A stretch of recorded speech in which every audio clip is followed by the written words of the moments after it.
காசி மாநகரத்தை பிரம்மதத்தன் அப்படிங்கிற ராஜா ஆட்சி பண்ணிட்டு வந்தார்.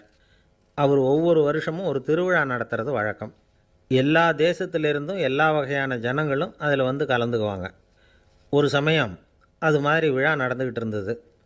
வைகுண்டத்திலேருந்து தேவலோகத்திலேருந்து நிறைய தேவகுமாரர்கள்லாம் காசி நகருக்கு அப்போது வந்திருந்தாங்க. அதில் முக்கியமாக ஒரு 4 தேவகுமாரர்கள். அந்த 4 பேரையும் சுற்றி ஏகப்பட்ட கூட்டம். அப்படி என்ன விசேஷம் அவங்கக்கிட்ட அப்படின்னா, மற்றவங்கள விட அவங்க முகம் அழகாக இருந்ததா அப்படி பார்த்தா அப்படியும் இல்லை. அவங்க அணிஞ்சிருந்த மலர் மாலைகள் தான் அதுக்கு காரணமாக. அந்த மலர்கள்லேருந்து அப்படி ஒரு அபூர்வமான நறுமணம். இதுக்கு முன்னாடி இப்படி ஒரு நறுமணத்தை அந்த ஊர் ஜனங்க அனுபவிச்சதே இல்லை. அதுதான் அந்த 4 பேரையும் சுற்றி கூட்டம். எல்லாரும் கேள்வி கேட்க ஆரம்பித்தாங்க. உடனே அந்த 4 தேவகுமாரர்களும் எல்லாருக்கும் தெரியும்படியாக வானத்தில் எழும்பி கொஞ்சம் உயரமாக நின்றுக்கிட்டாங்க.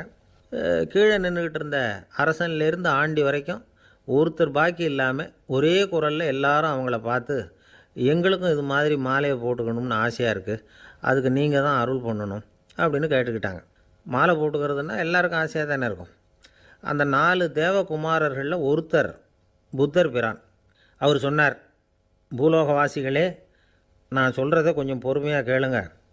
கக்காரு அப்படிங்கிற கற்பக விருஷத்தின் மலர்களால் தொடுக்கப்பட்டது இந்த மாலை. இதுக்கு நிறைய சக்தி உண்டு. எந்த காலமும் இது வாடாது, வாசனையும் குறையாது.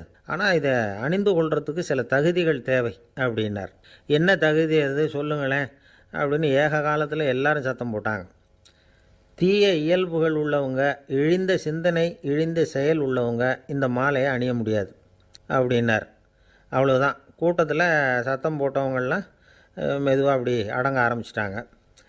இன்னொரு தேவகுமாரன் சொன்னார், அடுத்தவங்க பொருளை அபகரிக்காதவன், அடுத்தவங்களுக்கு கெடுதல் பண்ணக்கூடிய பொய் பேசாதவன், பேராசையினால் கெட்ட வழியில் பொருள் ஈட்ட நினைக்காதவன் இந்த மாலையை போட்டுக்கலாம் அப்படின்னார். கூட்டத்திலேருந்து யாரும் முன்னுக்கு வரல. ஒரே ஒரு ராஜகுரு மட்டும் கொஞ்சம் முன்னாடி வந்தார். பெரியவர், படித்தவர் அவர். எனக்கு தகுதி இருக்குது அந்த மாலையை போட்டுக்கிறதுக்கு அப்படின்னார். வேறு ஒன்றும் இல்லை, பொய் சொல்லியாவது அந்த மாலையை வாங்கிக்குவோமே அப்படின்னு முடிவு பண்ணிட்டார் அவர். அவ்வளோதான், மாலையை வாங்கிட்டார். அடுத்த தேவகுமாரன் பேசினார். யாருக்கு திடமான அறிவும் மனமும் இருக்குதோ, யாருக்கு நல்ல காரியங்களில் அசையாத ஈடுபாடு இருக்குதோ, நல்ல அரிய பொருள்களை தனியாக தான் மட்டும் அனுபவிக்க விரும்பாதவர் யாரோ அவர் முன்னாடி வந்து இந்த மாலையை வாங்கிக்கலாம் அப்படின்னார். அந்த தகுதியும் எனக்கு இருக்குன்னார் ராஜகுரு. மாலையை வாங்கி போட்டுக்கிட்டார். இன்னொரு ராஜகுமாரன் பேச ஆரம்பித்தார். அறநெறியில் செல்வம் சேர்க்கணும், ஆடம்பர பொருள்களுக்கு அடிமையாகக்கூடாது, வெற்றி அடைஞ்சாலும் கர்வம் வரக்கூடாது, அப்படிப்பட்டவங்க இந்த மாலையை போட்டுக்கலாம்னார். துணிஞ்சு பொய் சொல்லி அதையும் வாங்கி கழுத்தில் போட்டுக்கிட்டார் இந்த ராஜகுரு.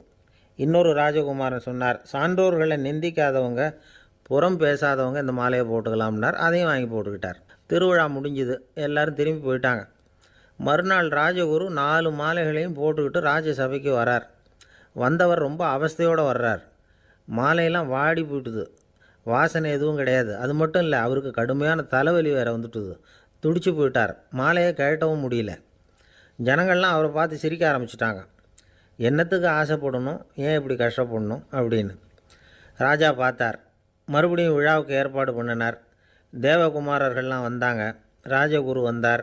மக்கள் முன்னிலையில் அவங்க காலில் விழுந்தார், மன்னிப்பு கேட்டுக்கிட்டார். இந்த மாலையை போட்டுக்கிற தகுதி எனக்கு இல்லை. தகுதி இல்லாத ஒருத்தன் தகாத தகுதியை பொய் மூலம் பெறணும்னு ஆசைப்படுறாங்களே, அவங்களுக்கெல்லாம் என்னுடைய தண்டனை ஒரு எச்சரிக்கையாக இருக்கட்டும்னார். அதுக்கப்புறம் தேவகுமாரர்கள் அவர் கழுத்தில் இருக்கிற மாலையை கழட்டினாங்களாம். அந்த